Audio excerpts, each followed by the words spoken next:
تو جب دو انسان ملتے ہیں تو ایک دوسرے کے ساتھ ملاقات کے لیے اللہ رب العالمین نے دعا کے الفاظ رکھے ہیں کہ جب ملو تو سلامتی کی دعا کیا کرو۔ آج ہمارے اندر ملاقات کے وقت کے جو الفاظ ہیں اگرچہ برے نہ بھی ہوں تو ایک تو شریعت کی تعلیمات سے ہٹ کر ہیں، اور دوسری چیز یہ ہے کہ ان کے اندر دعا اس طریقے کی نہیں پائی جاتی جو آپ صلی اللہ علیہ وآلہ وسلم نے سکھائی ہے۔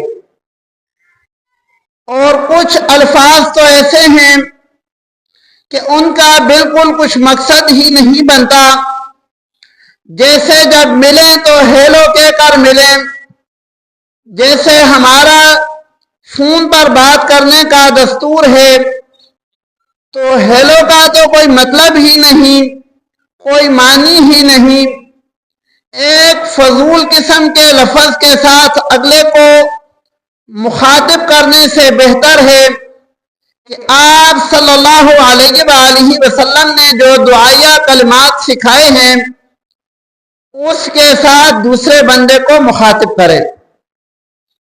کچھ لوگ good morning, good afternoon, good evening کے الفاظ استعمال کرتے ہیں۔ ان کا مقصد اور ان کا معنی اگرچہ برا نہیں ہے کہ آپ کی صبح اچھی ہو، آپ کی شام اچھی ہو، آپ کی دوپہر اچھی ہو، اچھے الفاظ ہیں، لیکن میرے بھائیوں سلامتی کو یہ بھی نہیں پہنچتے اور آپ صلی اللہ علیہ وآلہ وسلم کے طریقے کو بھی نہیں پہنچتے۔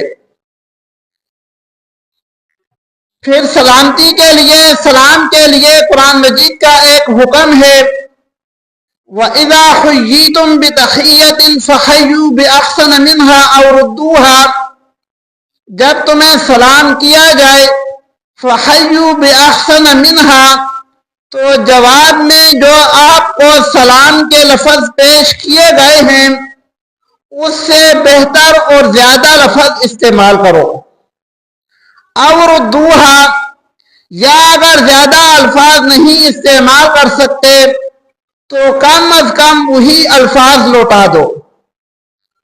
آپ صلی اللہ علیہ وآلہ وسلم ایک مجلس میں بیٹھے ہوئے تھے، ایک صحابی تشریف لائے اور سلام کیا، السلام علیکم۔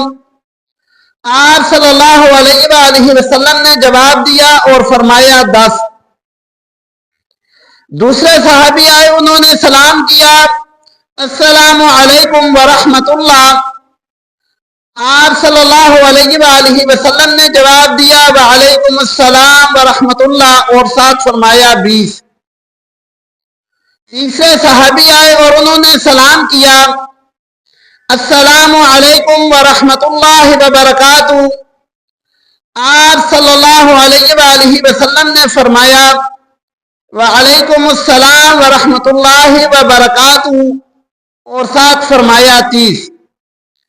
یعنی جس نے صرف السلام علیکم کہا اس کو 10 نیکیاں ہیں، جس نے ورحمۃ اللہ بھی ساتھ کہا اس کے لیے 20 نیکیاں ہیں، اور جس نے ورحمۃ اللہ کے ساتھ وبرکاتہ کے الفاظ کہے اس کے لیے 30 نیکیاں ہیں۔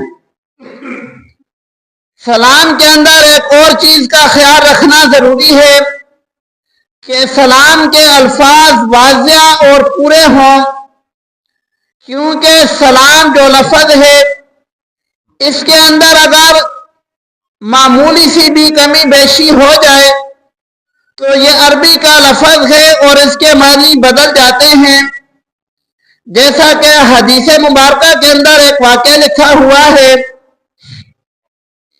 یہودی لوگ فطرتاً ایسے لوگ تھے کہ ان کی فطرت کے اندر خباثت تھی، ان کی فطرت کے اندر ہی دوسرے انسان کو نقصان پہنچانا تھا، تو وہ جب سلام کرتے تو السلام علیکم نہیں کہتے تھے بلکہ السلام کہتے تھے، لام بیچ سے حذف کر دیتے تھے۔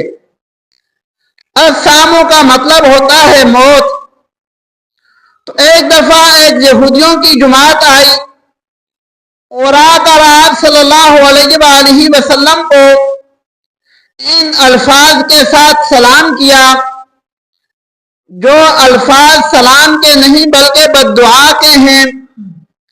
حضرت عائشہ رضی اللہ تعالی عنہا یہ الفاظ سن رہی تھیں، فوراً بولی وعلیکم السلام ولعنہ، کہ تم پر بھی موت ہو اور اللہ کی لعنت ہو۔ آپ صلی اللہ علیہ وآلہ وسلم فرمانے لگے کہ ماحل یا عائشہ، اے عائشہ نرمی اختیار کرو۔